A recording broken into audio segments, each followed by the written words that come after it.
Good morning, everyone, and good evening to those joining from Korea. I'm Yeon-ho Kim, Associate Director of GW Institute for Korean Studies, or GWIX.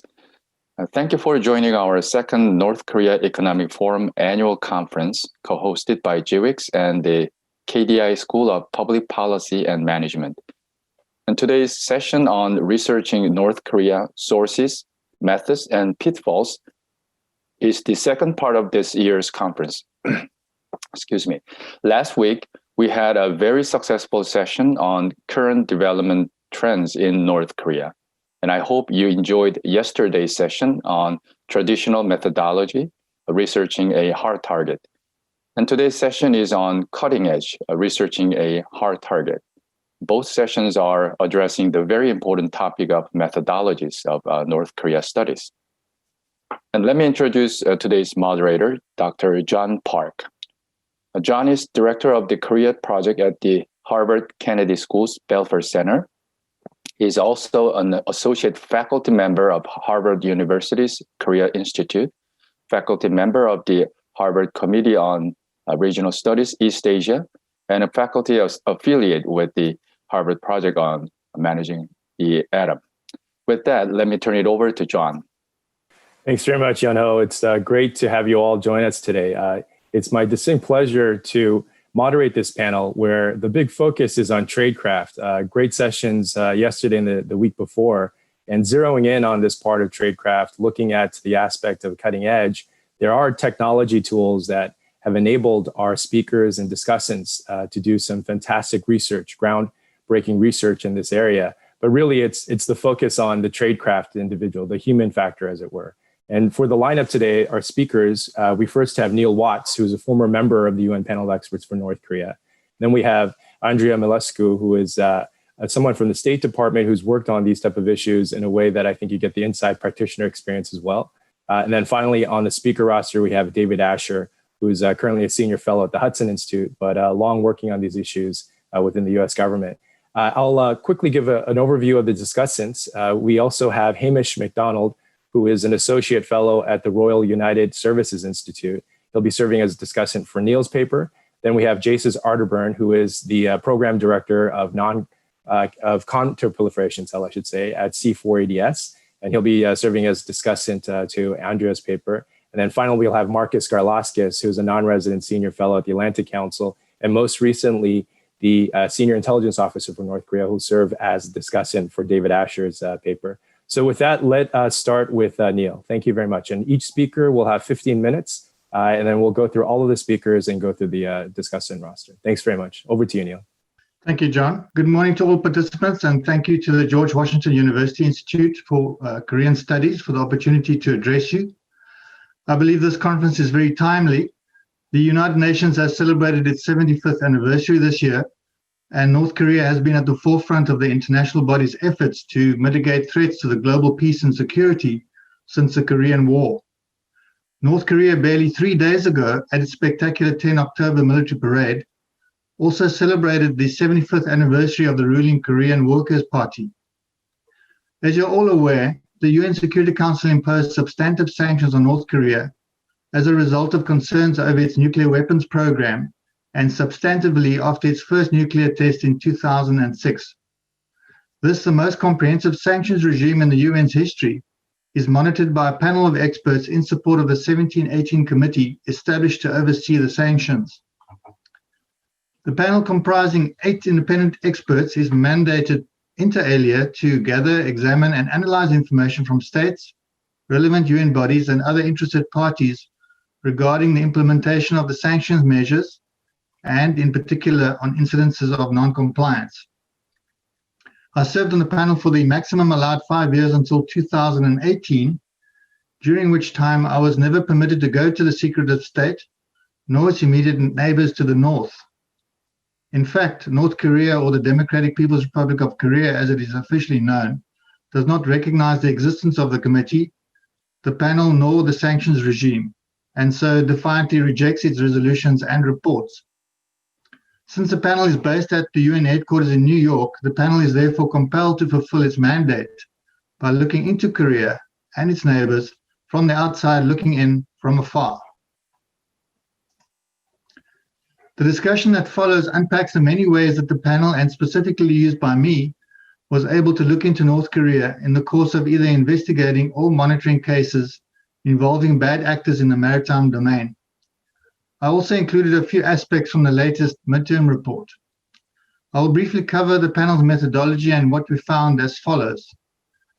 The steep learning curve prompted by the Chongchong Gang interdiction and its impact on ship tracking, the prevalence of ship-to-ship transfers, particularly those helping to breach the fuel cap, tracking the various types of illicit commodity shipments, the acquisition, adaptation, and development of maritime military technology, and many diverse sources that contribute pieces of the puzzle for the panel.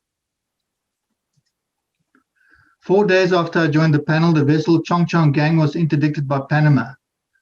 On 15 July 2013, the Panamanian president publicly revealed, the first use of Twitter by a president, that Panama had stopped a North Korean vessel carrying undeclared military cargo. An inspection revealed over 240 tons of military equipment buried under thousands of bags of Cuban sugar, uncovering a Cuban-North Korean weapons transfer and the biggest weapons interdiction under the sanctions regime. Since the panel may only investigate an interdiction on site at the behest of a host member state, we had to wait for a formal invitation. Fortunately, Panama provided reports, and another UN agency, the UNODC, who were on the scene when the containers were opened, provided us with additional insights. The panel was thus able to do extensive research on the containers, military items, and the vessels from its office in New York.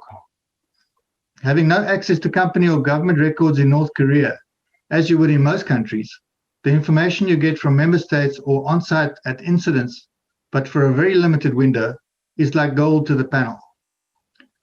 The ship communicated via secret codes with Pyongyang and its embassy in Havana, arranging a transfer with the Cuban military. Payments for the vessel's transit through the canal and voyage costs were made through a network of shadowy front companies with offices stretching from Vladivostok to Singapore. Very often it is important to take a second look at the information retrieved from a case, because only then do you start understanding fully the meaning and context of key elements of the case, to look for new connections and, as a result, know what the new documents or records are needed to complete the picture. Usually one only has one chance to retrieve all the documents on site. But in the case of the Chongchong Gang, we were able to go back to Panama as the case against the captain was still ongoing.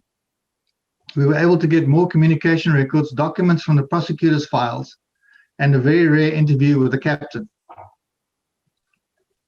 The company representatives had to pay the fine for the vessel's release in person, so the key officials had to fly out from North Korea, present their identity documents, and a formal letter from the company. This provided critical information on the identity and information on key role players in the hierarchy, and crucial information on the company that we could never have obtained without actually having to go to North Korea or having it provided by the country, which of course would never happen. As a result, we determined that all commercial vessels and their related companies in North Korea actually fall under the Maritime Administration, which reports to the Ministry of Land and Maritime Transport. We also learned from the ship's records that every North Korean crew has a political officer on board, whose authority was only superseded by the captain. Lastly, that every captain keeps meticulous records of every voyage, including all receipts, which helps identify agents and complicit actors. Both the Chongchong Gang and his company, Ocean Maritime Management, were designated by the UN. So then our work involved identifying every vessel in its fleet and all complicit actors. This included watching the vessels as they attempted to change their identities, flags, and companies to avoid seizure or asset freeze. This work resulted in the seizure of the OMM vessel Mudubong by Mexico the very next year. Finding vessels requires a combination of specialized maritime databases such as the IMO's GSIS, IHS Seaweb, and EQUISIS. This is done by analyzing company information, even if they are fronts, company records, registrations with flag states, and the commonality of contact information or office bearers. Open source databases such as the Tokyo MOU, containing port state control data, and even the North Korean Maritime Administration database is also very helpful. These are combined with communications and emails between entities and the connectivity between key individuals, since North Korea invariably relies on a few key individuals who are based both in North Korea and embedded in companies abroad. The Chongchon Gang case was the catalyst for greater emphasis on tracking and tracking down North Korean-owned and North Korean-controlled vessels. When it comes to tracking the movements of vessels linked to North Korea, they are monitored by the panel using specialized maritime tracking software such as marinetraffic.com and Windward. Data including both current and historical voyages with track showing breaks in AIS transmissions, such as the Chongchon Gang switching off its AIS while sailing between Cuban ports, is critical. All ship-to-ship transfers are banned. They are used to circumvent sanctions compliance controls at ports and to conceal the destination or origin of transferred cargo. North Korea has been illicitly exporting coal and obtaining petroleum products illegally through such ship-to-ship transfers.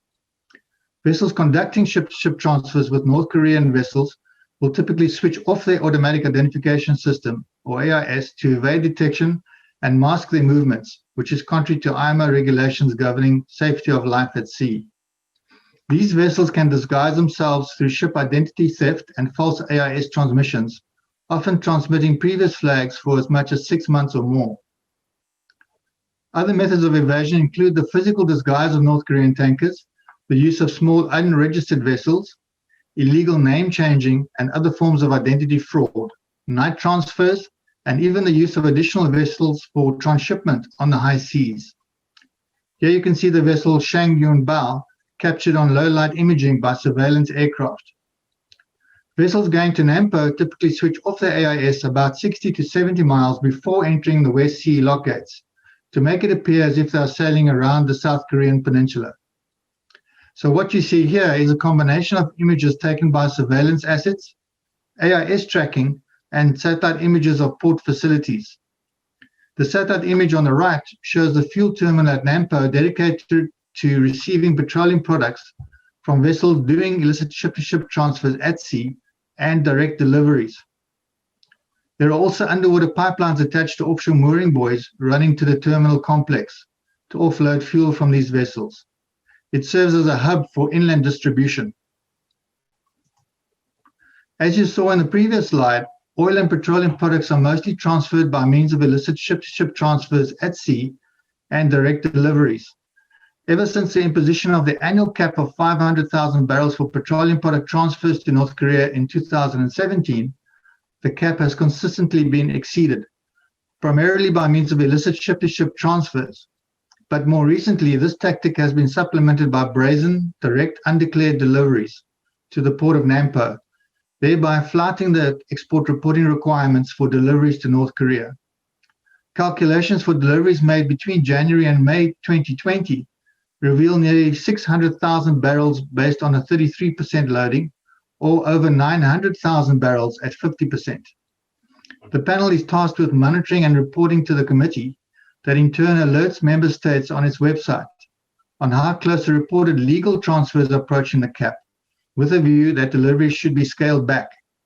Tellingly, the market indicators for gasoline and diesel have reflected steady price levels in Pyongyang, and so an absence of price spikes, which would have meant fuel shortages. Thus far, January to August this year, only China and Russia have reported exports. But there is no doubt, given the low price of oil and glut of tankers storing fuel, that illicit transfers would be very tempting in a highly constrained global market. The panel also monitors the status of fuel deliveries by means of satellite images of the fuel terminal in Nampo, tanker tracking, and reports from member states. The pie chart shows a comparison reflecting how direct foreign tanker deliveries to Nampo have escalated, while the North Korean tankers engage in ship-to-ship transfers. The trend has recently been tending towards larger capacity former and current foreign flag tankers, conducting multiple deliveries in 2020. Important also is that evidence required by some member states before they are willing to investigate ship-to-ship transfers has to show pipes connected between the two vessels. North Korea has been a global leader in anthracite and coal exports prior to sanctions, mostly to China. Recognizing its contribution as a source of foreign revenue for its nuclear programs, the UN imposed a cap on coal exports in 2016. Then, following ballistic missile launches in 2017, a full ban of all coal exports. However, the high quality of its anthracite at bargain basement prices has proved irresistible to many importers. Monitoring illicit exports from North Korea involves not only watching vessels leaving its ports, but also the stockpiles at the coal loading terminals, particularly the port of Nampo. The problem with exports from Nampo is that vessels have to pass through the West Sea lock gates across the Taedong River, which limits the maximum size of vessels to 50,000 tons and a maximum harbor draft of 10 meters. The illicit shipments of coal from North Korean ports should not be confused with legal shipments of Russian coal from the port of Rajan, linked to the Trans-Siberian Railway. Here, China and Russia provide information to the 1718 Committee in advance on the vessels and the exempted cargo. Notably, 2 armored Mercedes-Benz sedans recently used by Kim Jong-un on parade and abroad during talks revealed a nexus between coal smuggling from North Korea and luxury goods being smuggled into the country. The vehicles were from Rotterdam initially to a company in Dalian, China, but then ended up in Osaka, Japan after 2 changes. Then onward to Busan, where they were loaded onto a Togo-flagged vessel, which sailed with its destination listed as Nahodka, Russia. It also switched off its AIS. Research by C4ADS using databases such as Palantir and Windward suggests that the vessel transferred the vehicles at sea with another vessel in exchange for North Korean coal linked to the company Enemax Korea. Now, Enemax had earlier been linked to a North Korean coal transshipment with a Russian vessel from the vessel Wise Honest seized by Indonesia after it was captured by satellite loading the coal in Nampo. Data analytics companies such as C4ADS also help the panel's investigations by providing high-quality supporting data. Their excellent report on the dredging and convoys of barges transporting sand using a combination of commercial satellite imagery and specialized maritime databases is but one such example. Similarly, the RUSI's Project Sandstone also produces high-quality reports based on high-resolution imagery and vessel tracking. In this way, they function as one of the many useful tripwires the panel could use to launch an investigation or add to the data on existing cases. The combination of state media releases and satellite imagery is crucial to monitoring the development of North Korea's indigenous sea-launched ballistic missile capability. So in 2015, in addition to the missile, it became necessary to monitor all the elements associated with the project: testing facilities, ground and submersible test barge, a unique indigenous submarine design, infrastructure at the Shimpo South shipyard, a submersible dry dock, and a towing vessel for the test barge. North Korea is prone to exaggerating missile capabilities and manipulating imagery, so the very first objective is always to test the quality of the imagery for manipulation. This is important if you're going to estimate dimensions, the type of propulsion, and the method of launch. Satellite imagery of 2013 showed a missile testing complex near the submarine construction hall in Shinpo. Imagery from 2014 revealed an unknown submarine in the fitting out basin, with work going on within the submarine sail. Analysis of the submarine showed a single launch tube capability for an SLBM. Here I used an image from an analyst, H.I. Sutton, combined with media images and a satellite image to show how a single missile tube is fitted into the submarine sail. State media also revealed the gas generator used to cold launch the missile out of the tube underwater. Incidentally, I also had the privilege of examining the debris from the second Una-3 launch recovered at sea. The panel uses many diverse sources that contribute to pieces of the puzzle. These include interviewing individuals from companies dealing with North Korea, those involved in incidents, and defectors. The panel makes extensive use of North Korean state media releases of both print and video to identify violations and to gather information to support investigations, monitoring, and analysis. During my time on the panel, I used a combination of state media to monitor and analyze the developments of North Korea's sea-launched ballistic missile, the adaptation of commercial marine equipment for its navy, and the acquisition of luxury yachts. Lastly, I would be remiss if I didn't mention the Korea watches. For the panel, and particularly in the maritime environment, they are a highly effective force multiplier. These groups and individuals often have access to greater resources and many highly talented analysts at their disposal. The panel often meets with analysts, experts, and diplomats for briefings, discussions, and an exchange of ideas. The importance of such engagements often results in breakthroughs in cases or adds pieces to the puzzle that enable the panel to take the cases further by providing context or clarifying details.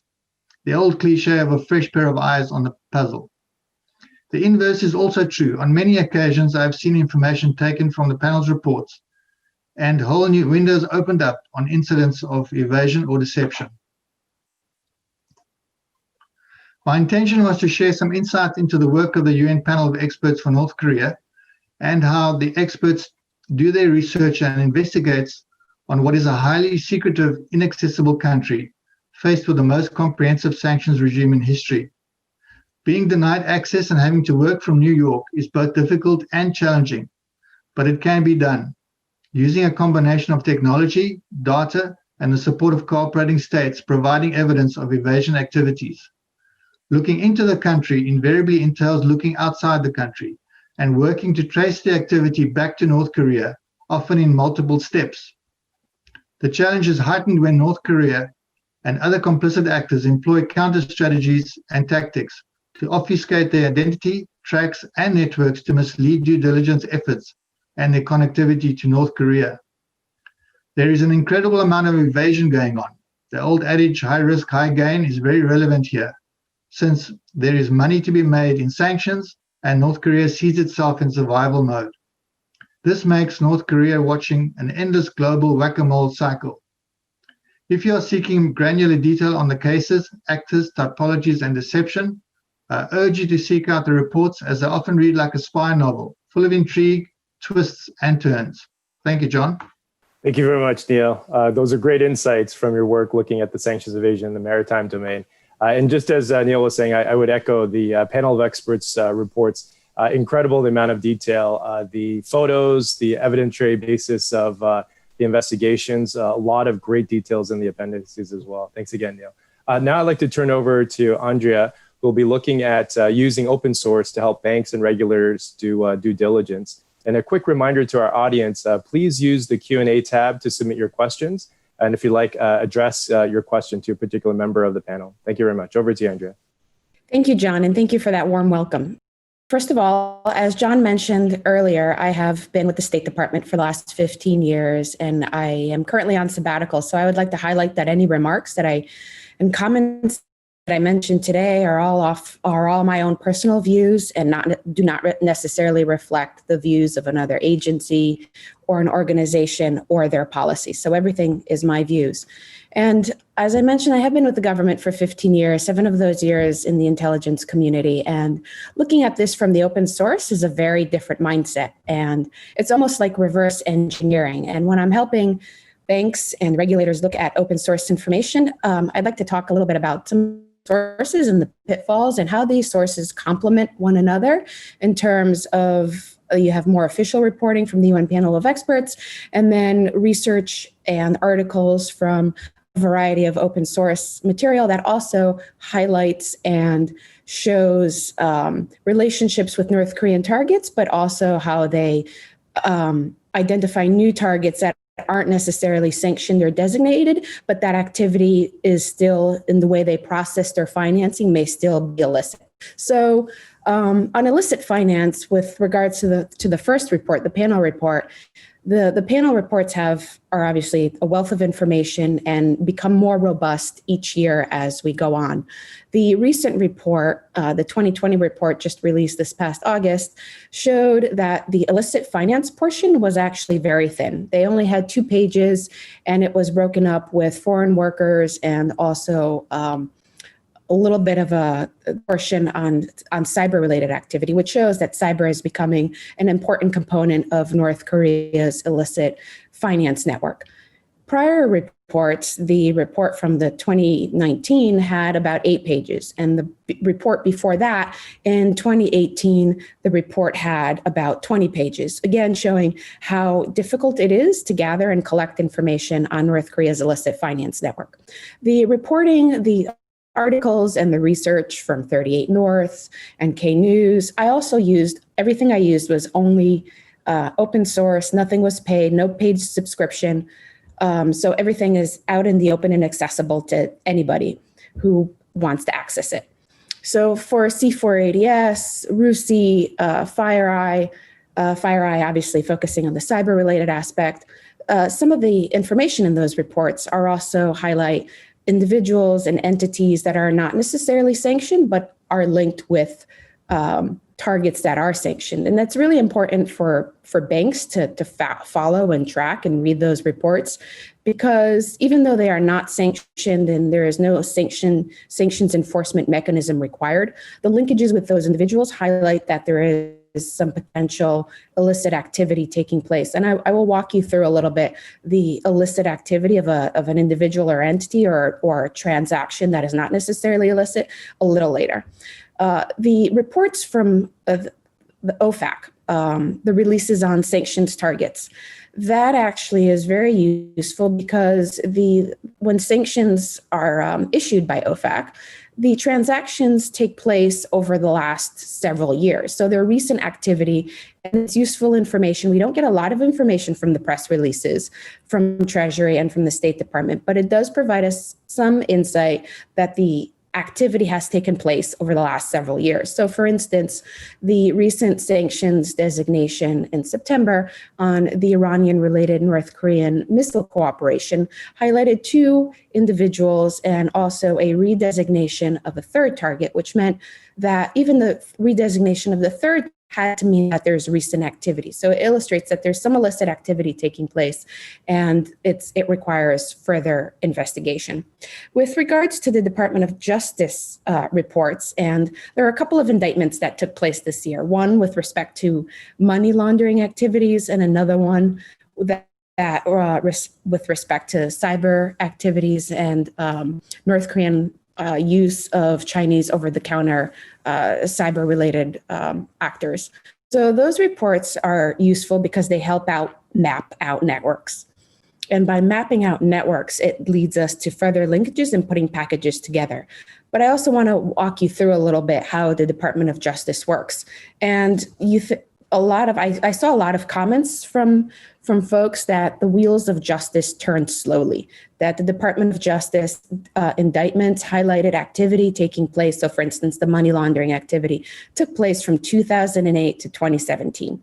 So that is because it is a criminal act, it is a criminal charge. The sanctions are an asset freeze provision, but the Department of Justice indictments are a criminal offense. So it requires a lot more due diligence, mapping out a network, and it is a sting in this case, it was a sting operation, and that's why it requires a lot more investment. And with Department of Justice indictments, it also because it is a criminal charge, the government does have to prove that the money was in fact derived from a specific criminal activity under a federal law, and the government must prove that the person being charged was aware that the money was obtained from criminal activity. And it must meet certain thresholds that it falls under a specific list of crimes covered under federal law. So that's just a little bit of an explainer and putting on my government hat. With respect to the trade data, so I know trade was discussed yesterday, but highlighting trade, the trade on North Korea is becoming even more limited over the years, largely because who reports what data isn't necessarily accurate, as was mentioned yesterday. So we see COTRA, the IMF, and the UN Comtrade data, and highlighting that even some of the reporting of imports and exports may not be necessarily accurately reflected when saying that a traded good goes to North Korea and is necessarily going to North Korea, but maybe it highlights that the good went to South Korea, and there's a mistake on the document when the HTS code is logged into the system. And I will also note that because we rely heavily on reporting from countries reporting exports to North Korea does not report trade data, so we cannot go into North Korea's customs data and look at North Korean exports to other countries or North Korea's imports from other countries. But because countries tax on imports and not exports, unless you're Argentina, you have a very difficult time tracking actually how much exports did go to North Korea, because the logging of that information isn't necessarily quite as accurate. But it does identify trends and patterns because countries still do log that information, and it's important to see what actually has taken place over the years, and it does give you a little bit of insight as to how the trade is taking place, and then the illicit finance to process that trade. Another aspect of illicit finance that you wouldn't normally think about is photos and video footage. And that's actually very important with respect to luxury goods. You normally don't think about photos and video footage providing banks or regulators any sort of insight, but it does provide you insight, and I will walk you through a little bit from the parade. It shows you what North Korea can buy, what is not caught by other means through sanctions evasions or other tactics, and it does provide you insights into capturing that network. So I will go to my next slide. And now let me talk a little bit about the parade. The parade was very well put together. It was well produced. It was probably one of the better parades that we've seen over the last several years in terms of production quality. A parade like this can cost anywhere from the upper several millions for North Korea to the tens of millions of dollars, to put that into scale. If you look at the horses, so horses and livestock are not sanctioned under the UN Sanctions Authority. However, the schemes under which North Korea had acquired the horses may be illicitly acquired. So that's important for banks to track and monitor, that even though a good may not be sanctioned, but because the North Korea is so heavily sanctioned, and it does have sanctions on individuals and targets, and the sanctions rollouts continue to take place, that the activity of even a legitimate trade may still be illicit. And I will walk you through that a little bit. So the horses North Koreans have purchased horses from Russia worth $600,000 over the last several years. Each transaction horses likely happened well over $10,000 in terms of a shipment of horses leaving from Russia and going to North Korea. And that likely took place as they were flown over. They likely flew through China. And there are a couple of mechanisms in which North Korea could have processed the transactions to acquire and payment to acquire these horses. So the horses were flown. The North Koreans flew through Russia and then back through China, back into North Korea. So how does North Korea pay for these horses? Again, horses and livestock is not a sanctioned activity, so you would think you could let this transaction go through. But most countries, like the United States, have caps or reporting requirements on how much currency can be taken in and out of a country. So China has a requirement, particularly for foreign nationals, that require a permit for taking foreign currency out of customs territory, which must be issued by a bank. So for China, that amount is not $10,000. As you know, the United States requires a $10,000 when you fill out the customs form. But for China, that limit, last time I checked, which was actually a couple months ago, so it might have changed.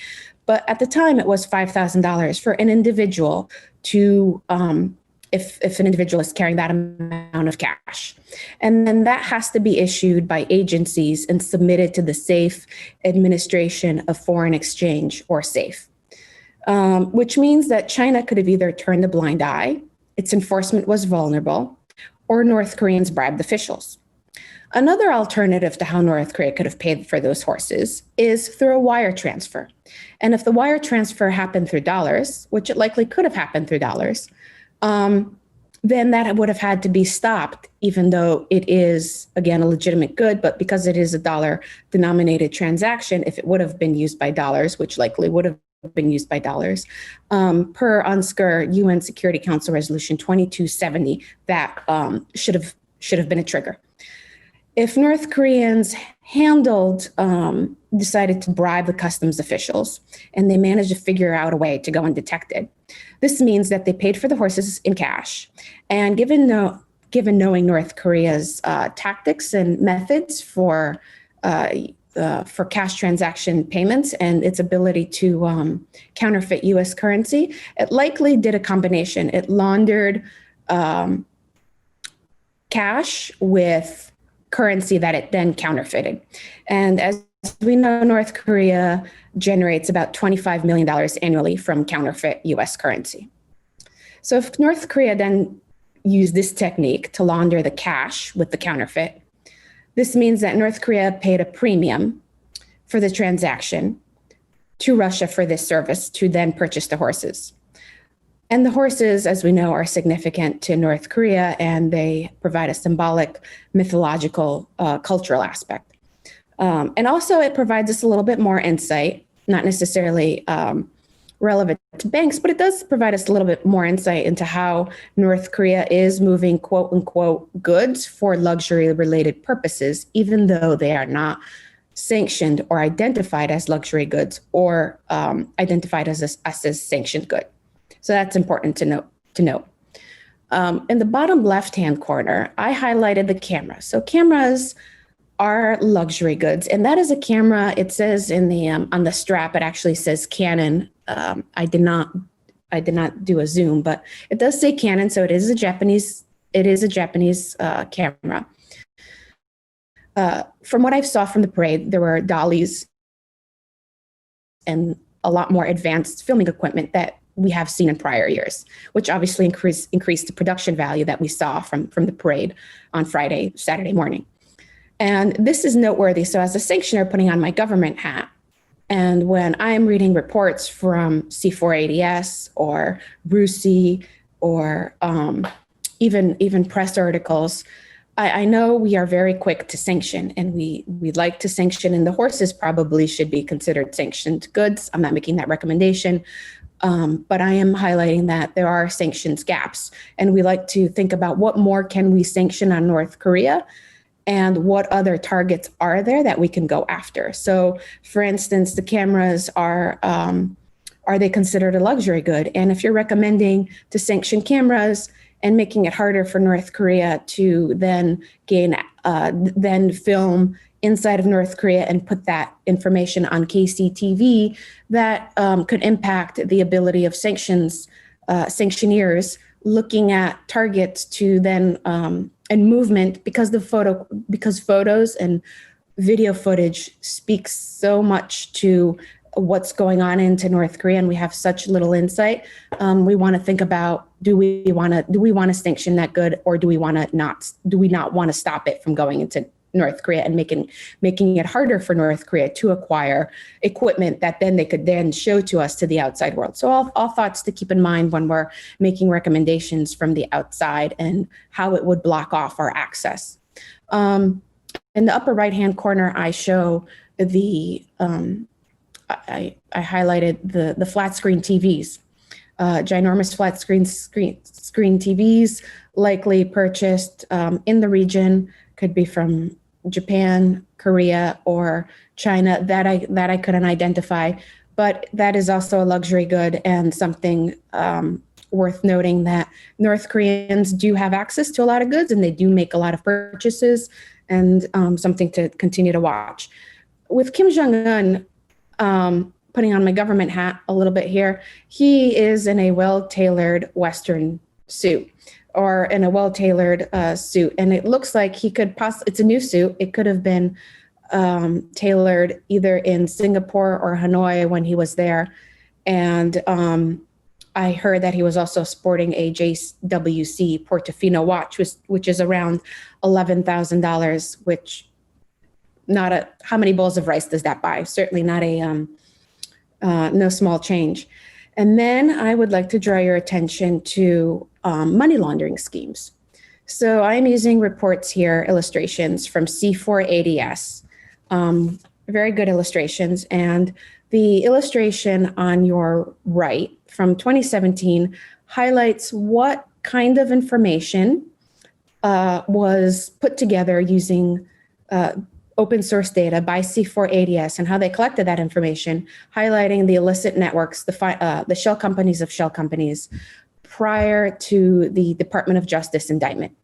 So that was put together based on how much information they had without the government information that they then acquired in 2019, which maps out the network that they then mapped out the network based on the indictment.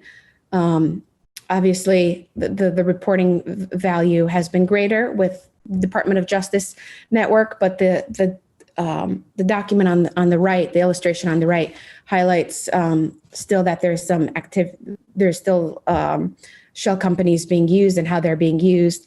And I'd also like to note that when we're looking at North Korea and money laundering schemes, it does help to look at other types of money laundering schemes by other countries and other tactics that they use and how they deploy those tactics.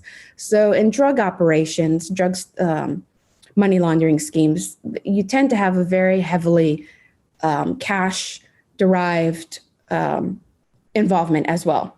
And what the C4ADS documented here, the illustration, it would be helpful to know, like, is there any complementary information that the North Koreans could have used from money laundering schemes that could then have been applied to their channels and their networks?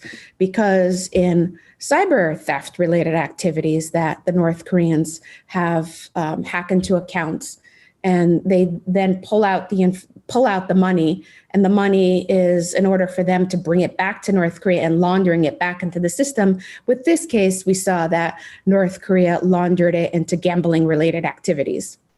So that is something that mapping out is difficult, but it's something that is noteworthy. And with this specific case, it was an individual who is on the FBI most wanted list. He's been involved in the Sony hack, in the WannaCry, in the Lazarus group, and he was also involved in the $81 million bank heist of the Bank of Bangladesh. And to this day, the Bank of Bangladesh is still trying to recover a large portion of that money. And a lot of that reporting was derived from FireEye, which has also been very useful and, again, open source. And I will go on to my next slide. So laundering, in the essence of time, laundering virtual currencies. This actually came from the panel of expert reports this year in 2020, the annual report. And it highlights how North Korea then gains access to virtual currencies, and then how it, and a tactic called peel chain, it then infiltrates it with regular current virtual currencies and launders it and peels it off, and then goes to another channel with regular legitimate virtual currencies and launders it that way until it ultimately leads to North Korea. And in the essence of time, I will skip my ATM example and I will pass it back to John. Thank you so much, Andrea. Great level of detail there, and big thanks to your work on sabbatical, but prior work in the State Department. Look forward to your return there. And also, I can only imagine your students are benefiting a lot at the Pepperdine School of Public Policy, where you're currently adjunct faculty, and also your research at the Atlantic Council. Thank you. Now I'd like to turn your attention to our next speaker. David Asher has been a pioneer in a lot of the type of work that we're seeing now. Earlier on, very entrepreneurially, he started a number of working groups, translated into essentially startups in the public policy space. And so with that, we'll turn now to David and some of the current work, recent work that he's been doing. Thanks very much, David. Good morning. Thank you very much. We've had two tremendous presentations, which I cannot possibly compare to. I'm going to try to share my screen here, which is always a feat for someone like me who's technologically not particularly gifted. But before I do so, when I'm trying, I just wanted to say that, we've really sort of forgotten more than we've learned over the years about North Korean regime activities and how they survive. These cockroach-like entities that support the regime are, at one level, they're very elusive. Another level, they're very transparent. And one of the things I want to try to get into, if I can figure out how to do it here, and I'm actually having a bit of a kerfluffle on this, which may mean that I'm not able to do it easily. But we've had a lot of the same entities, for example, the Foreign Trade Bank of North Korea, we've been tracking for, I say forever, but for decades. There's a multitude of nuclear companies that in the past were highly elusive. Namchang Gong was the one that was most famous back in the 90s and the 2000s. Thanks to the great work of Bill and Neil and the other members of the panels of experts, we've managed to find an unclassified way to penetrate the veneer of these entities and peer into them. That's a significant accomplishment. So it's not just that we can talk about them. It's not that we can just sanction them. It's that we can now pursue them as researchers. So I've got just several topics to hit on at a high level, and I'm not going to take as much time as I guess as I've gotten older, I've gotten a little more parsimonious. Everyone's amazed by that. It's probably because I'm so tired because I'm doing so much other stuff that has nothing to do with North Korea. But I want to talk a little bit about proliferation, leadership, finance, and the nexus. It was many years, people, I think in the North Korea watcher community outside of the government have sort of said, and I'd say probably even the government, that, well, you got proliferation finance, General Bureau of Atomic Energy, COMID on one side, and then you got the revolutionary fund streams that feed the leadership on another. But the recent, when I say recent, over the last several years, FBI, DOJ, and indictments have led, I think, when read closely, to an understanding that there's a confluence between entities like the Foreign Trade Bank and the Changsong Tech Network, which supported North Korea's leadership, as well as the proliferation networks. It's not as distinct. It may have been more distinct previously when they were more ready to and able to pursue proliferation to other axes of evil, as they might be called, nations. They just call them allies in North Korea, not AOE. That has evolved, or we just learn more about the confluence of these funding streams. Another area that's hard to touch on in a public forum, but I'll just touch on at a high level based on publicly available data, is WMD cooperation with allies. It has long been assumed, I think, by people that follow North Korea's military industrial complex, there was just no way they could just make everything themselves. The $20 billion or $25 billion GDP economy, building nuclear weapons and ICBMs now that can directly attack the world. What is becoming a little more transparent in the unclassified, publicly available data that Andrea just mentioned is the role of allies like China and Russia. Next point I'd like to touch on is going to be on illicit finance. It's not just cyber. Cyber, some people say, is generating up to $1 billion a year in revenue. FireEye's data, plus a number of bloggers and analysts have made these grand conclusions. I can't tell you. I have no idea, but it is a lot. There's no doubt. They made a huge effort for years. And it's definitely tied directly to the regime leadership. There are pictures online somewhere of the Kim family members, and I believe Kim Jong-un, visiting what I think was called PinTech. I'm not sure what it's called today, but it's this Pyongyang Technology Institute where they've got all these computer terminals. And that's one of the central nodes of hacking, but a tremendous amount of hacking for North Korea, as has been shown in these criminal cases and in investigations done by private actors, is occurring offshore. So we have a network of complicit or not knowing countries in Asia and Eastern Europe, Russia, China, et cetera, that are allowing North Korean cells to operate for hacking operations, which are deriving huge benefit. The infamous hack into the Federal Reserve, which is really important for the Bank of Bangladesh. I think it was 87 million or 78 million. I may get the numbers mixed around, but we're talking a lot of money. But that was one instant. WannaCry, no one really knows except the North Koreans, but they don't seem to be suffering as much as they should be.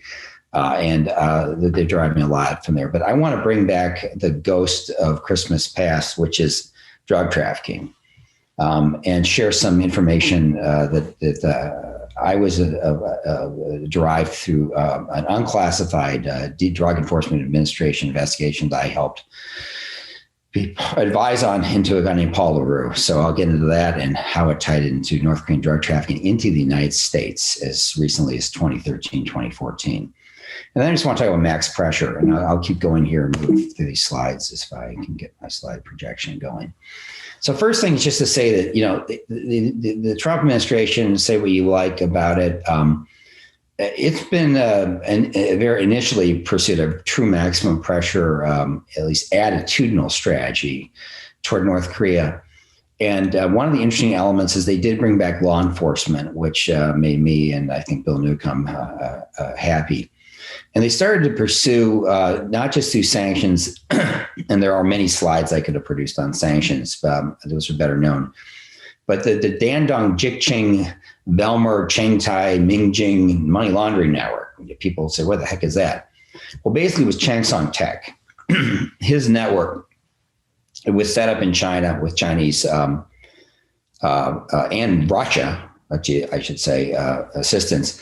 They were overtly started to be pursued by sanctions and by the Department of Justice, really 2016, 2017. And they named quite a lot of entities. And these entities, which were followed closely in the data by C4ADS, the think tank, and by Sayari, and I have to be truthful in advertising, I started Sayari as a co-founder 7 years ago, I think now. It's one of the data companies, and because I started the company, I have to access some of their data. But it's interesting. You can follow this in near real time through data acquisition these days, which is totally unclassified. I'm not advertising that company. I'm just saying there's think tanks, there's the UN, there's all these investigative journalists. There's a lot of information. It just is very difficult to put it together unless you're thinking connectively about how to sort of link data together in things like graph databases. I believe it was last year, we had indictments against 4 Chinese nationals and Chinese company previously named tied to this woman, Ma Xiaohong, Dandong Hongshong Industrial Development Company, for helping North Korea evade sanctions. Very important. And it's difficult to get into the details on the relationship between Ma Xiaohong and Changsong Tech, except that I've met with defectors who have provided detail on that and on the broad network. They didn't necessarily know her, but they knew her company network.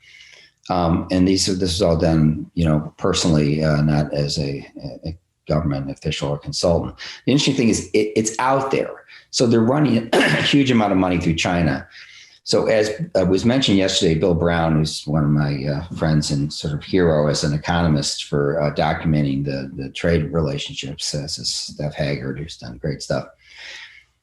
China seems to be cutting North Korea off from the ability to export to China licitly. I wouldn't say illicitly. That's hard to prove. But they're flooding North Korea still with exports from China. So the relationships, the trade relationships gotten totally unbalanced. But there hasn't been inflation, as Professor Haggard mentioned yesterday. And what I see happening is a huge amount of under the table support by the Chinese government, and who knows if it's their intelligence service or the PLA or all of the above, the Communist Party in line with its lips and teeth policy of supporting North Korea. These networks are being identified publicly, and they're being indicted and pursued.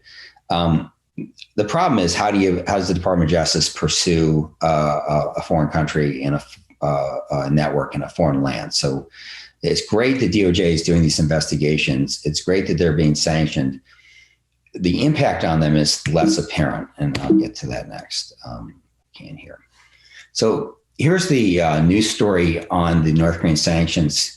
They were announced in May, at the end of May of this year. 28 North Koreans and 5 Chinese individuals charged with facilitating more than $2.5 billion in illegal payments for the WMD programs, nuclear and missiles. And it was all tied to the Foreign Trade Bank, which is most definitely a leadership organ.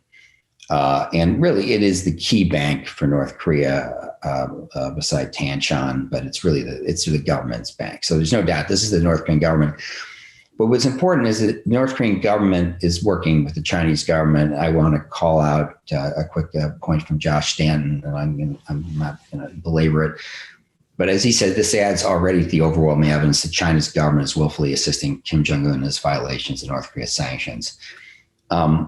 This is a very significant issue, and it has been dodged by pretty much every administration, except when several of us worked together to bring together the not sanction, but the regulatory action under Section 311 against the Bank of Don't Play Asia. There has been a small derivative type action against the Chinese bank in Dandong. But what I want to emphasize is here's the Dandong Jiqing Foreign Trade Bank network that has been indicted. Now, unfortunately, it's really hard to read this, and I apologize.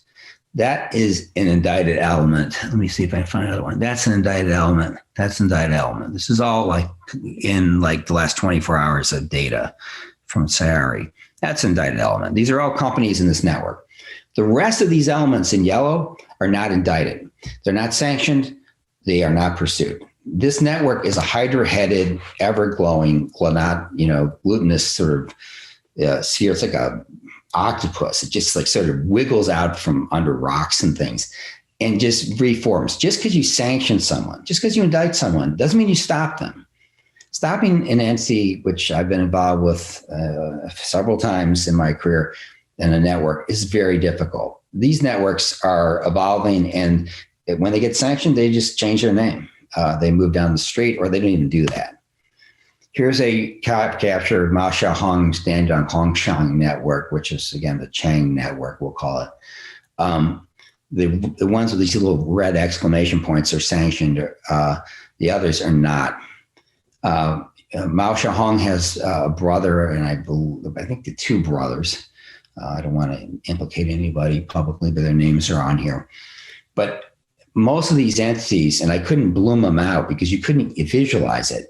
You can see it says 29 for this entity, 24. These are all the nodes that are subsidiaries of these companies. So this is the immediate sanctioned arena. And then literally we're talking hundreds of entities subservient to them with direct ownership links that are not.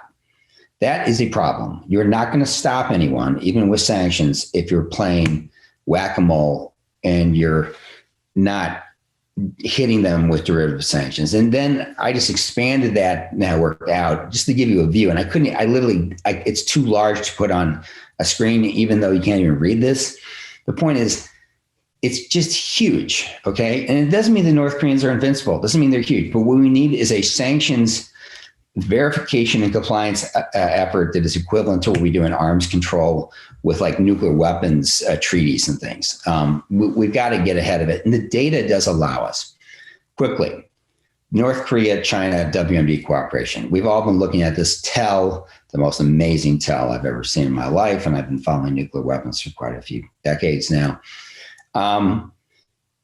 this is the new North Korean ICBM. Whether it works or not, who knows? The last one seemed to work pretty darn well.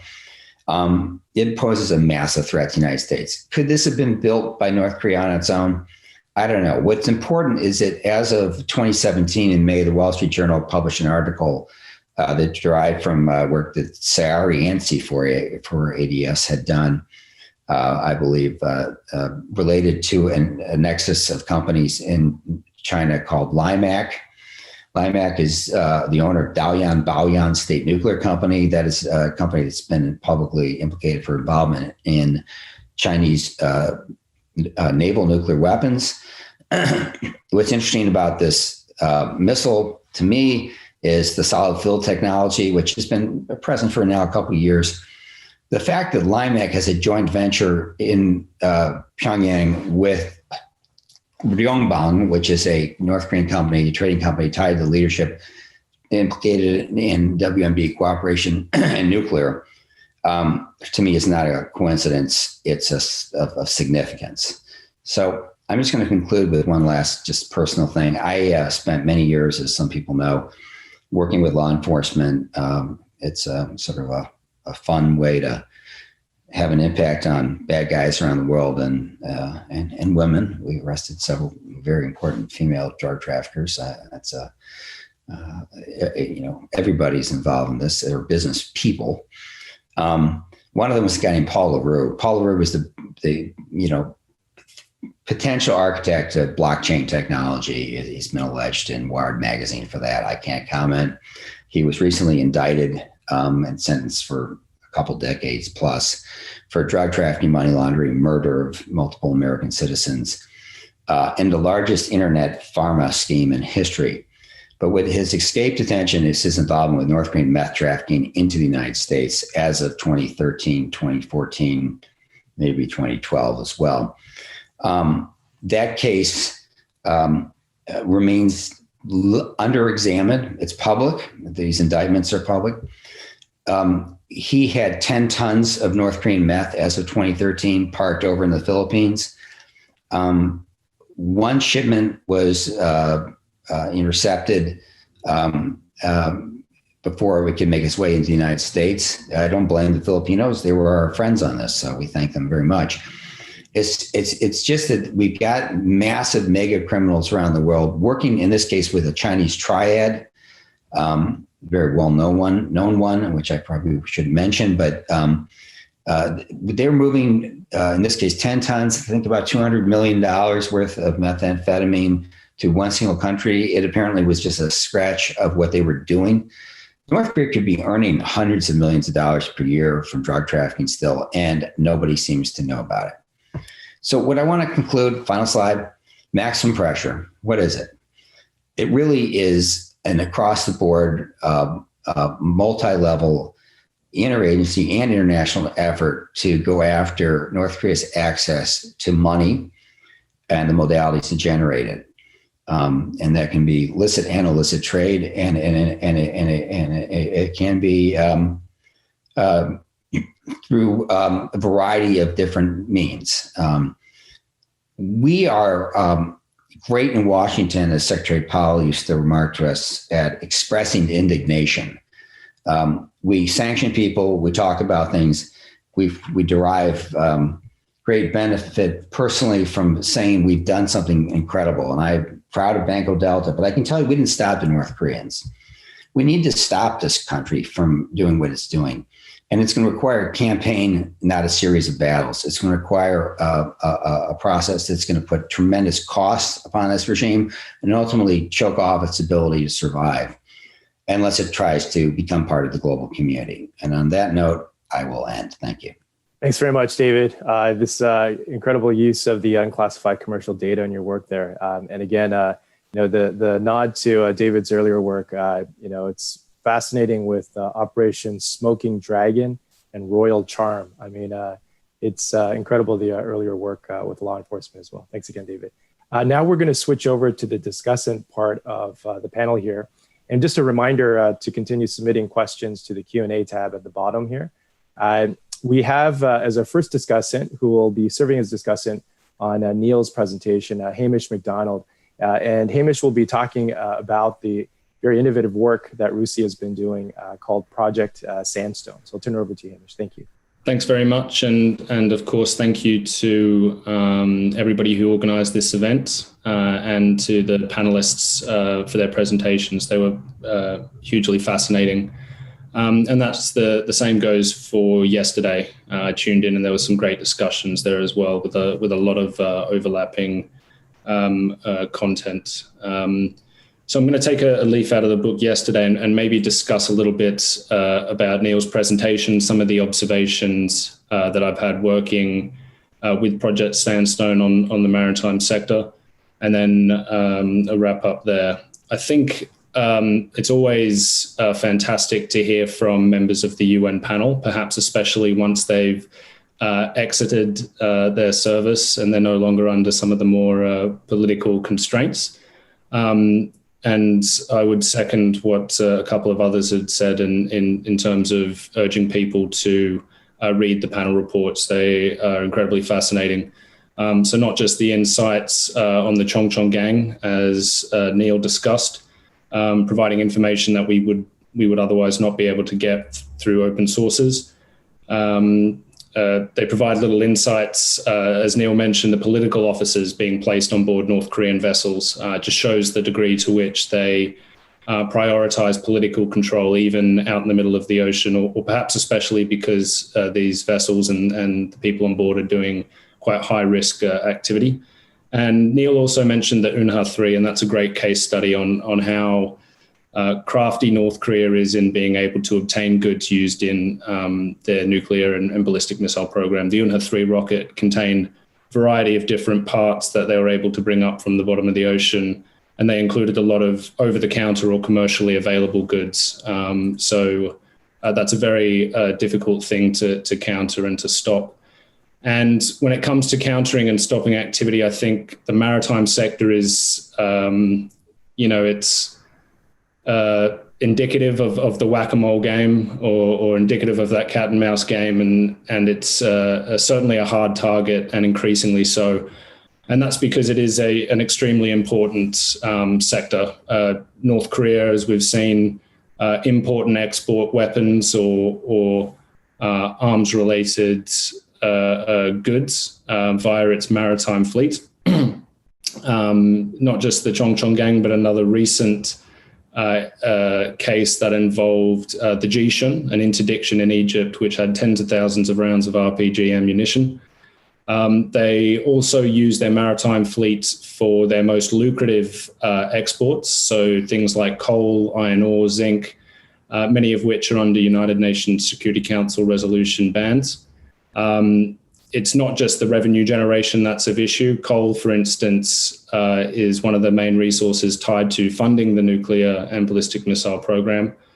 There's also a human rights element there, I think, as well. A lot of the coal mines are manned by people of the lower North Korean class system, and there's coal mines within the notorious prison camp system as well.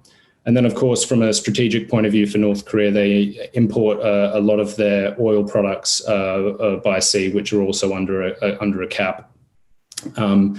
So because of the importance of the maritime fleet for these reasons, and because of the sanctions, North Korea has had to hide a lot of their activity, and they've become incredibly adept at being able to do so.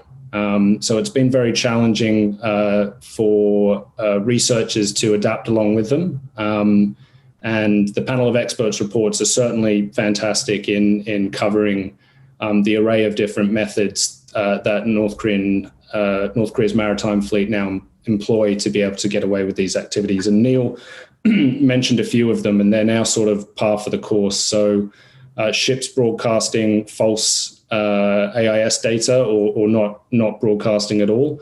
Sometimes they broadcast data that is from a different ship that's broadcasting at the same time, so they appear at opposite ends of the earth on maritime trackers, using false flags of convenience when they are engaged in trade, falsifying bills of lading or other documentation.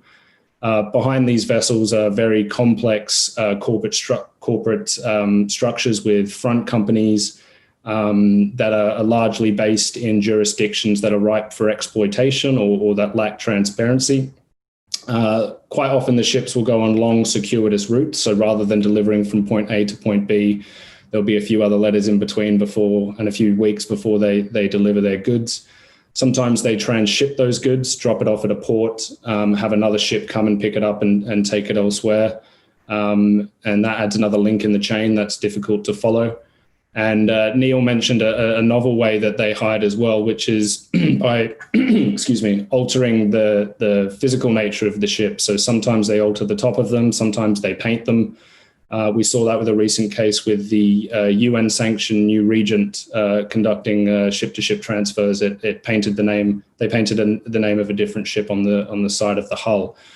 So these are very challenging things to counter when they're all combined, as North Korea do. And a lot of these activities are, to touch on what David said as well, that they're happening with the complicity or the cooperation with individuals and entities that act as intermediaries and that are based overseas or are from foreign jurisdictions. China has obviously been mentioned plenty already. And when North Korea adapts and does these changes to the way that they operate, switch up their pattern of life behavior, the panel has been at the forefront of mapping that out, and they benefit largely from obviously having fantastic researchers with a lot of background knowledge, but also having access to information that we perhaps don't. And I'll touch a bit on that in a moment. In terms of researchers like myself and C4ADS and my colleagues at Project Sandstone, we have to, I think, to counter these activities, now apply a multi-source approach. When I first started reporting on North Korea as a journalist, the AIS broadcasts sent up by North Korean ships, while spotty, were much more frequent than they are now. So you have to combine, you can't just use one source like maritime trackers anymore, even though these intelligence platforms are becoming much more advanced. You have to be looking into overlaying that data with satellite imagery. That includes high resolution imagery. It includes lower resolution imagery that's perhaps more constant. Imagery sensors like synthetic aperture radar, which aren't as sensitive to weather patterns. They can be taken at different times of day and night and can aid in spotting North Korean activity on the high seas. All the way down to things like maritime blogs. Quite often when you're trying to figure out on satellite imagery if the ship you're looking at is the ship you think it is, you can compare the physical images in that imagery to publicly available image galleries that include photographs taken by shipping enthusiasts that sit outside ports and watch North Korean ships come and go, or affiliated ships come and go. So you have to take a sort of an all-source approach now on the open source side in order to be able to put the different pieces of the puzzle together and tell a story about sanctions evasion at sea. And the panel does provide a lot of this open source research, which is fantastic. But another thing that is very useful from the panel are, of course, their authority to be able to contact certain individuals, follow up and interview individuals. They're not always cooperative, or most of the time, I'm sure Neil has more experience. They just won't reply. But sometimes there are little nuggets of information that, when published, provide researchers like us with an added layer of information that really helps us understand the activity that's going on. And then, of course, member state submissions. When member states are comfortable with putting their own intelligence into the public sphere, that is hugely valuable for us. It's information we wouldn't otherwise get, and the panel is the conduit to which we're able to access that. And Neil mentioned that open source investigators, researchers, journalists and media organizations act as sort of a force multiplier for some of the investigations and things that they publish in their reports. Conversely, on the other side of things, just to give an example about how valuable the panel of experts are to us, Earlier this year, we published a report at RUSI called The Phantom Fleet, which looked at what turned out to be industrial scale breaches of the prohibition on North Korea exporting coal, or rather other countries importing North Korean coal. And the basis for that investigation was a single paragraph in the 2019 midterm report. And it was just the panel saying a member state has said that there are North Korean vessels or North Korean linked vessels down in the waters off Zhoushan, China, exporting large amounts of coal. It was essentially just that, 2 quick images and a detailed response from China saying, there's not enough information here. We took that one paragraph, decided to see what we could do, looked at maritime tracking platforms in the area, saw a range of anomalous signals. Then we cross-referenced those signals to see if they were appearing both in China and near North Korea, overlaid that with the satellite data, compared that satellite imagery to the public images I mentioned before on maritime blogs or on shipping databases, compared the features listed on shipping databases like the IMO database, IHS, things like that.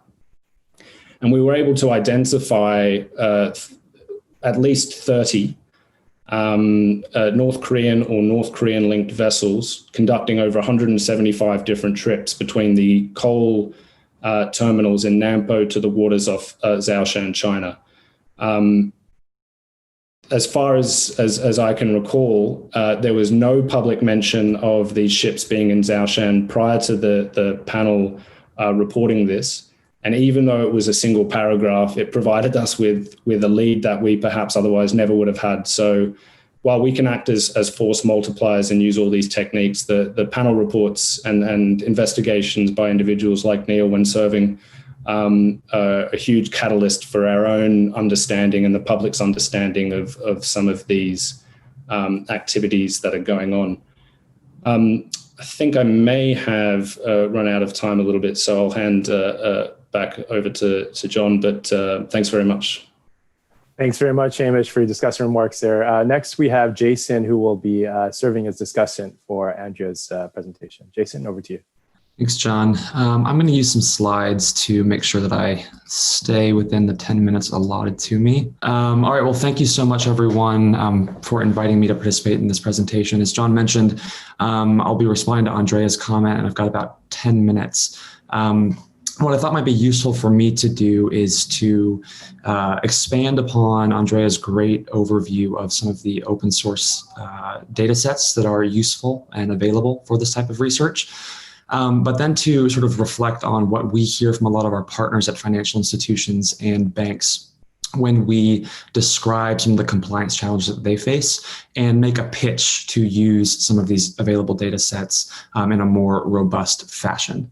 So what we hear most often when we're engaging with financial institutions, whether those are in the US or in East and Southeast Asia, on questions of North Korean sanctions compliance, is that banks and industry are not policemen, but their regulatory burdens, particularly on the North Korea problem set, will only continue to increase. And our recommendation to them, or the idea that we hope to provide them, is that publicly available information can increase compliance quality at a manageable cost on even the hardest of targets like North Korea, as these regulatory burdens continue to increase over time. And so what we typically walk through with our partners at financial institutions is first, how we think about publicly available information.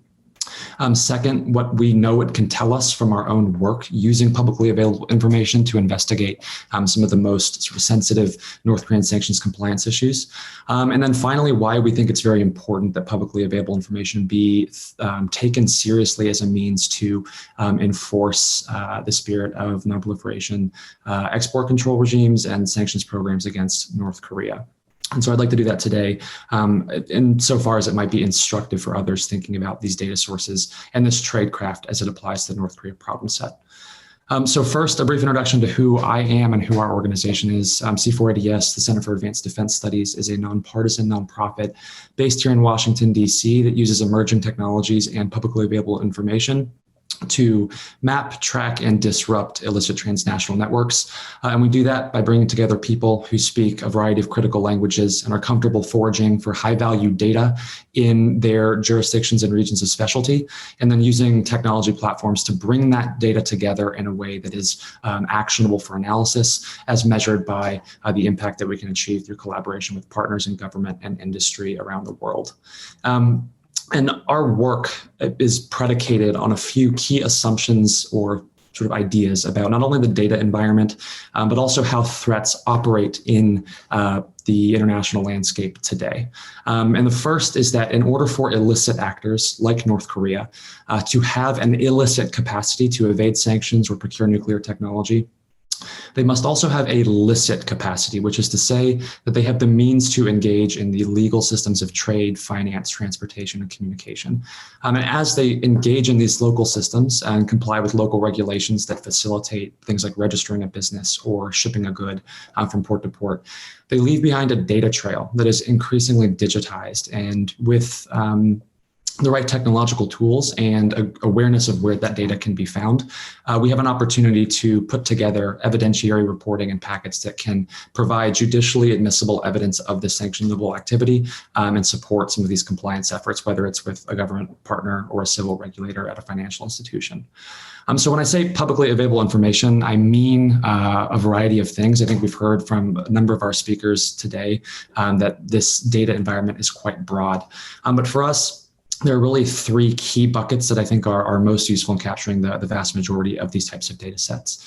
And the first is document data that is often released by governments. So that might include corporate registries, as you see a variety here, but also things like trade records, port records, shipping manifests that effectively are the backbone of basic commercial activities. But they can often provide a lot of very useful information about shareholders and directors and those who have financial equities in some of these companies engaged in illicit activities.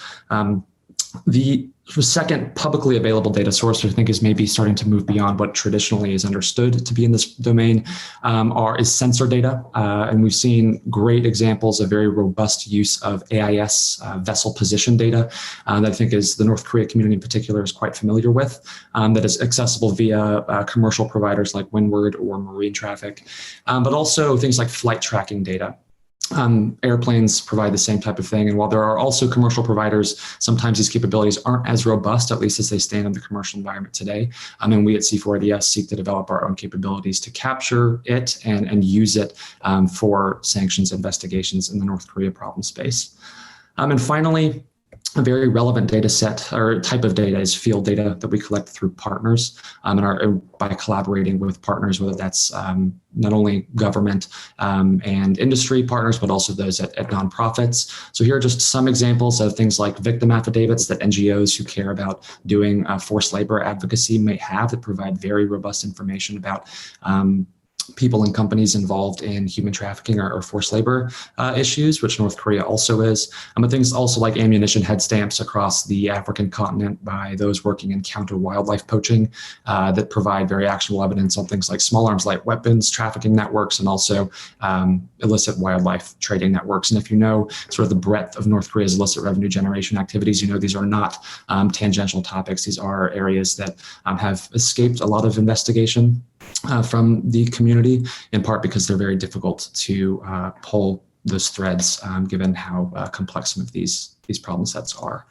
And so with that understanding of publicly available information, the types of data that is available for meaningful analysis, I'd like to sort of consider what it can tell us. And I'll use an example from one of our more high-profile investigations released in July of 2019, where we're able to use, and as Hamish said, sort of a multi-source capability from only publicly available sources to identify shipments of Kim Jong-un's armored Mercedes limousines as they were in transit, and then ultimately build out the supply chain back to Europe. And usually for us, our investigations start with the activities of known entities.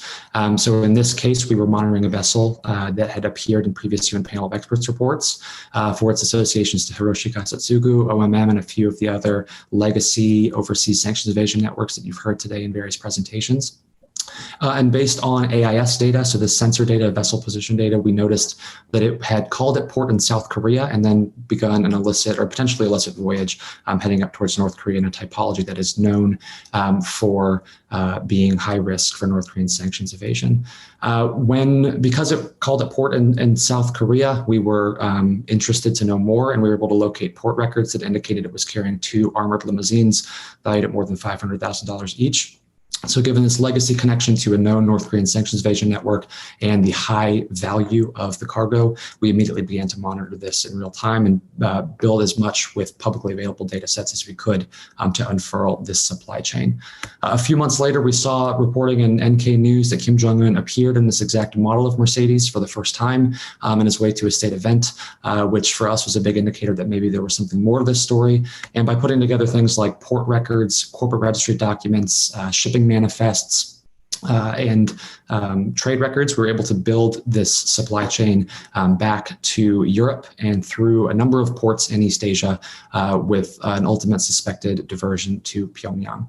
And this is just a quick example. I don't want to go into the details. You can find this in our report if you're interested, but that sort of shows the granularity of information that we were able to piece together using exclusively publicly available data sources that allowed us to not only build a robust case of every person and company at each part of the supply chain, or nearly every person and company, but also through this public record, link some of those entities back to other high-profile sanctions evasion cases, including things like coal smuggling and fuel smuggling. And that allows us to build a more high-confidence assessment in our analysis that we can then disseminate to the partners who may have the most capacity or authority to take action against those networks. And that final piece is really where I want to end. Publicly available information allows us and those who use it to build flexible partnerships that engage the right people with the analysis to take sort of the response that's appropriate. And that may include things like lower capacity banks or customs authorities in region who don't have always access to the same types of resources that may be required. And what we've seen from our reporting is that publicly available information can do a lot to save the costs of collection and lead identification, while still providing timely insights that can support meaningful operational impact as the sanctions evasion cases are happening. With that, I think I've come to my 10 minutes, and so I will hand it back to John, but happy to answer any further questions in question and answer period. Thanks very much, Jason. We'll get to some more comments related to Andrea's presentation in the Q&A. We got some great questions teed up there from the audience. Now I'll turn it over to Marcus and discussion remarks. 10 minutes, please, before we head into the Q&A.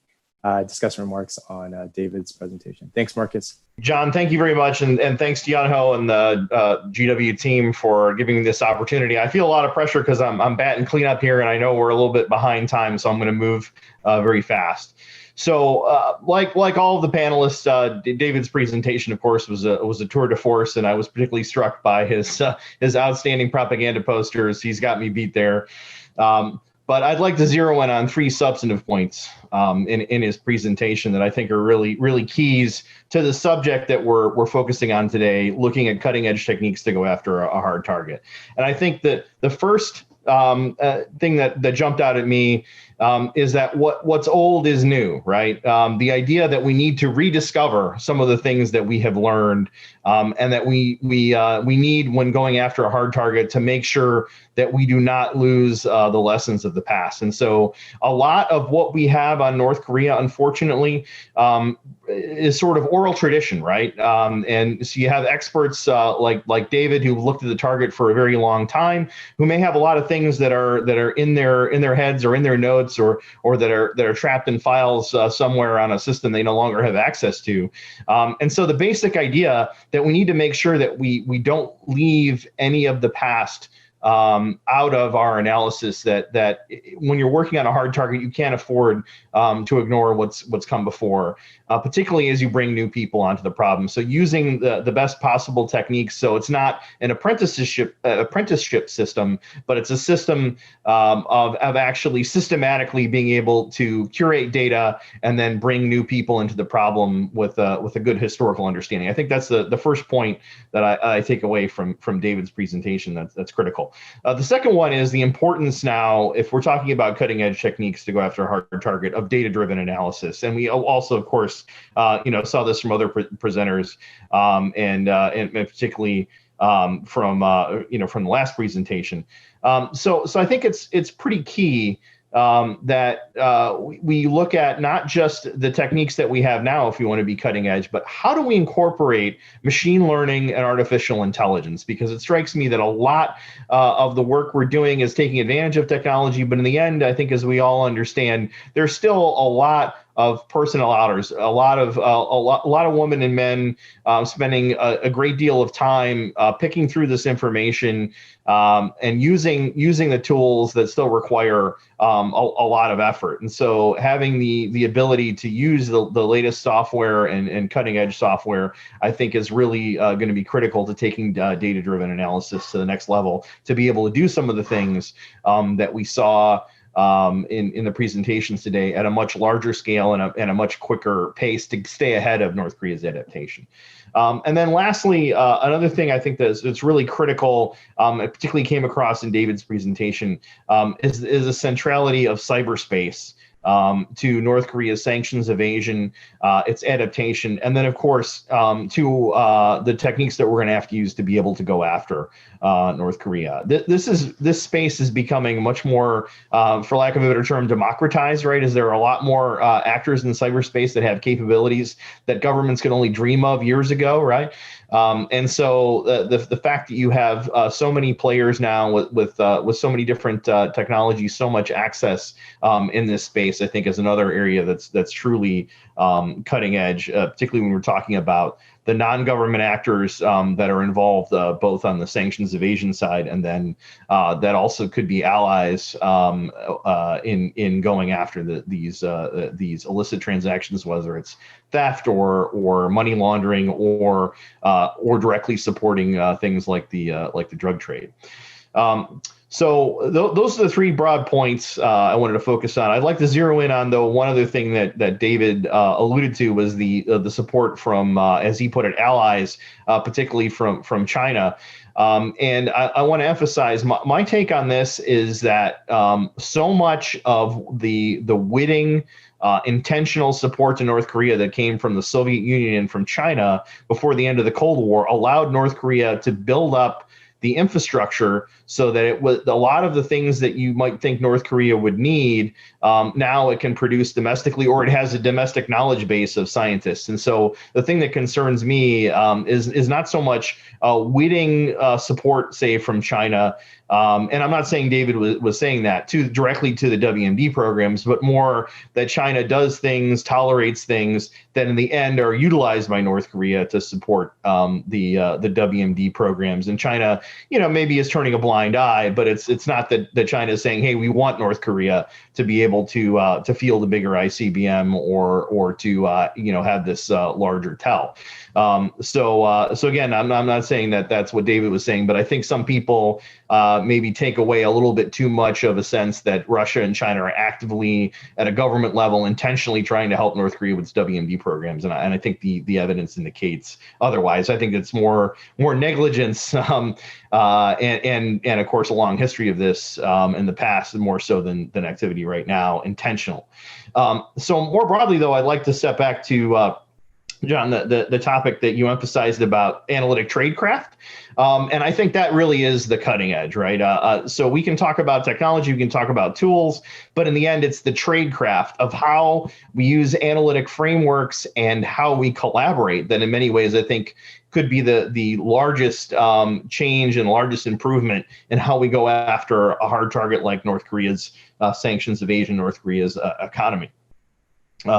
So structured analytic techniques have been around for a while, but I think the inclusion of them, ideas like analysis of competing hypotheses and the analysis based on questioning your key assumptions checks. I think those are things that could see more use going forward, and could really be critical to improving the way that we go after these problems. But I think it's this combination of sort of rediscovering traditional techniques, traditional ideas, traditional sources of data, people who are longtime experts, bringing them in through collaborative tools and processes with the new technologies, with the people who are new to the problem, and bring new energy and new ideas. And then, of course, specifically things like artificial intelligence, machine learning. So I think particularly the idea of crowdsourcing analysis, of basically taking a problem and then putting it out there and allowing different groups to work together and form ad hoc teams to go after it, and allowing people who aren't necessarily central to the North Korea problem or who have not been studying it for a long time to find new ways to attack it, I think is really has potential to bear fruit. A lot of it, I think, is creating new synergies between approaches that are more art than science, but bringing in the more rigorous tools and technologies, building better synergies between people and software, people and machines, better synergies between the government sector and the non-government sector, and then also, again, to really bring in the longtime experts who really have the in-depth understanding, that have a feel that just can't be captured necessarily in any piece of data or any technology, and then pairing that with people who are not necessarily longtime North Korea watchers, but have understanding of the technologies, the tools, and the approaches that can really take us to the cutting edge on this hard target. So in a way, it's sort of like Back to the Future for going after this hard target of North Korea. Fantastic. Thank you so much, Marcus. With that, we transition to the Q&A now. Just a heads up to our speakers here on the panel. We've got teed up some questions. We'll try to get through as many as possible. If you could answer the questions as directly as possible, that'll help us here. Our first question is from Melissa Hammond, who I believe is coming in from Vienna here. Question for Andrea. This is measurements of the Hwasong 15 and the new ICBM vehicles in the recent parade indicate they are different from the 6 known imported WS-51200 heavy-duty trucks. It is possible they're indigenously making heavy-duty vehicles now. In your opinion, do you think North Korea is able to import components like heavy-duty chassis, engines, and transmissions? Alternatively, is there any new evidence that more than 6 WS-51200 heavy-duty trucks were imported? Andrea? Thank you for that. No, I absolutely agree. The great question.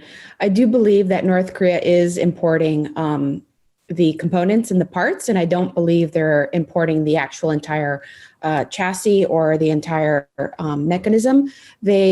If I had access to the data or the trade data rather, I would probably notice that, and I'm doing this purely on speculation, but they're importing these components largely through licit and illicit means. And by that, I mean China is probably exporting the components and the equipment to North Korea, just logging it and sending it out without doing the due diligence of looking at whether it is a goods that shouldn't be sent over to North Korea and goods that could be sent over to North Korea. So they're not doing their due diligence. So I do believe that, yes, indeed, they are importing components and equipment. And then two, they are turning a blind eye. They are turning a blind eye to the equipment and the goods that are passing through, and they are not doing their due diligence to stop the transactions from happening. And three, what you see in the parade, you see what North Korea wants you to see, and it's only an insight to what North Korea has. And given that North Korea is such a prolific proliferator of importing goods that it's not supposed to be importing, North Korea probably has a lot more of these components and equipment, and then it can swap out where parts and components malfunction or they need replacement. And so I do suspect, yes, that they do have more, and they do probably import more than what we have seen.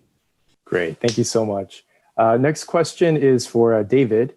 David, with respect to your work here, looking at the methodology, the question really is about how you're going about developing some of these hypotheses and how you go about testing them as well. So a little bit more about the work that you're doing with respect to the techniques, and also if you do have the techniques from the classified world that you can share, what might some of those techniques as you incorporate them in your work?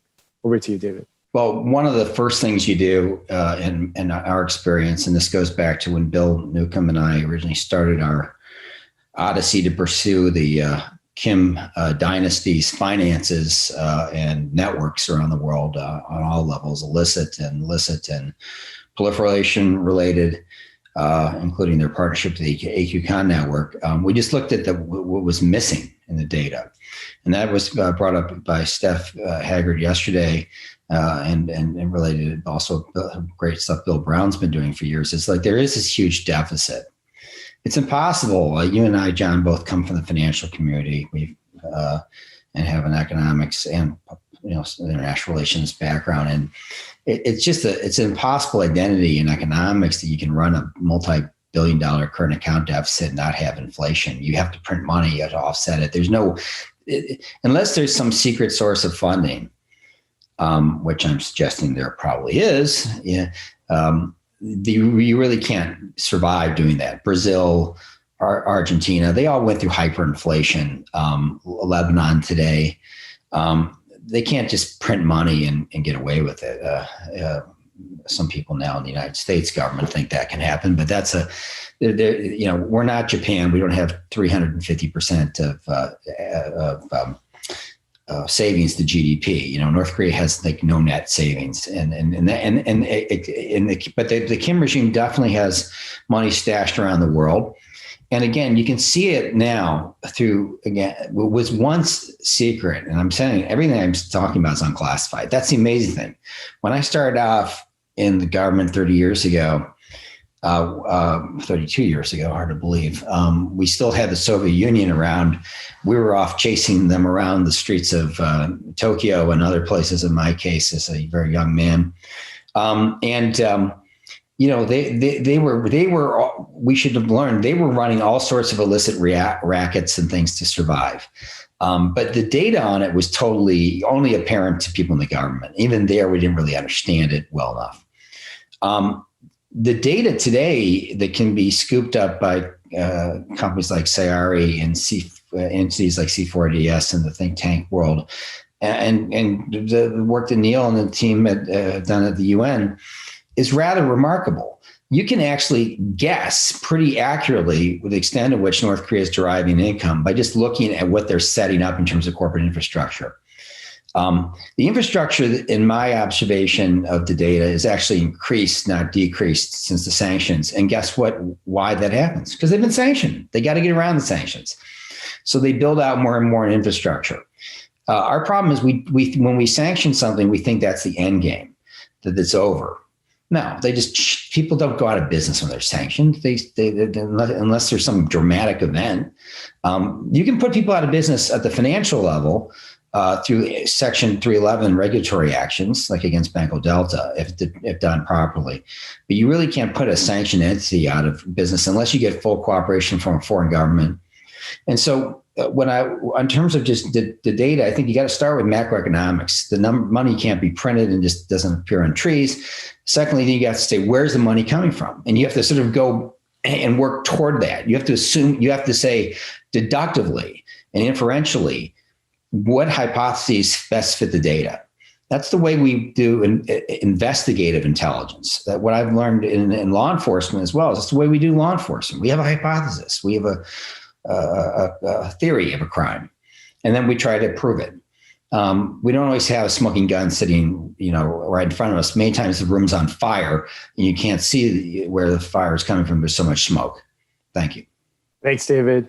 Our next question is to Neil. Neil, this comes from Scott Snyder over at the Council on Foreign Relations. Given the limits of Chinese cooperation on UN Security Council sanctions enforcement, do you believe that the US government unilateral financial enforcement measures, for example, secondary sanctions plus fines, can be effective in shoring up maximum pressure? And what are possible unintended consequences? Any thoughts based on experience of the past decade under conditions under which NK options for further sanctions evasion can be fully contained? Over to you, Neil. Wow, that's a tough question.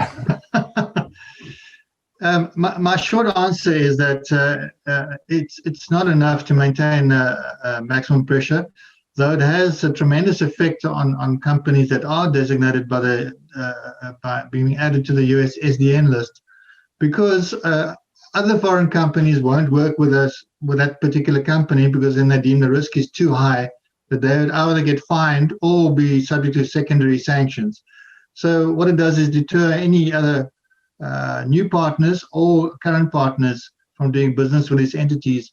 But as David says, they simply morph into new entities, and then these new entities start doing business, and then you have to go after them. And hence my comment about being a whack-a-mole activity, because it is so easy to set up a new company or to buy an off-the-shelf company that looks like it's been around for a while.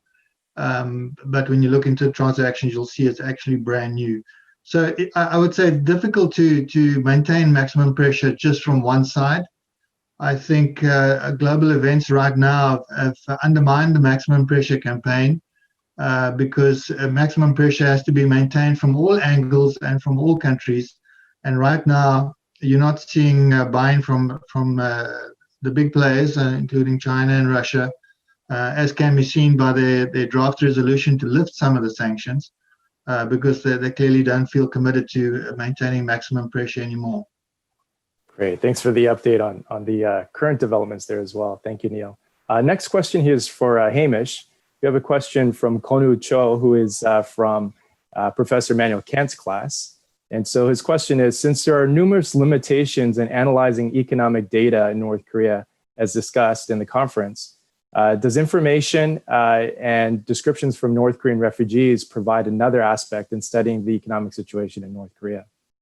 Yeah, absolutely. I think increasingly, as various sources of data become less available, I'm thinking primarily about shipment level data between North Korea and China, for instance, which has largely fallen off the map, that insights from those within the country are hugely valuable. The presentations yesterday by Sandra Fahy were very interesting, and some of what she said, touched on. It's the understanding and the experience of North Korean defectors that adds a richness of information that perhaps we wouldn't otherwise know or consider.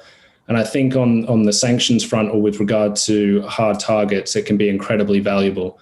I think if you just look at things like some of the US indictments, you can see they're not named, but private sources that seem to have a lot of information about some of the entities that are being indicted, who they're linked to, how they operate. Those things are of enormous value.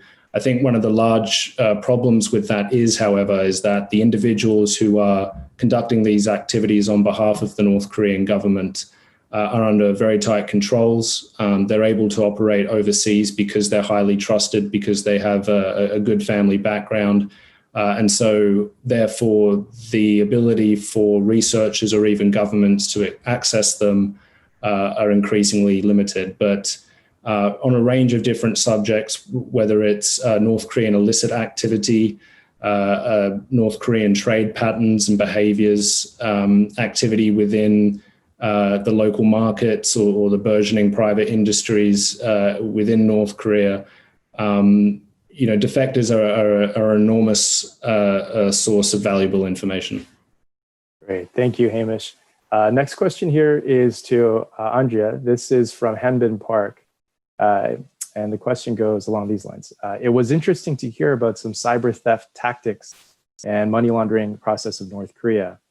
So in North Korea, how is money laundering typically performed in the context of large-scale cyber heists?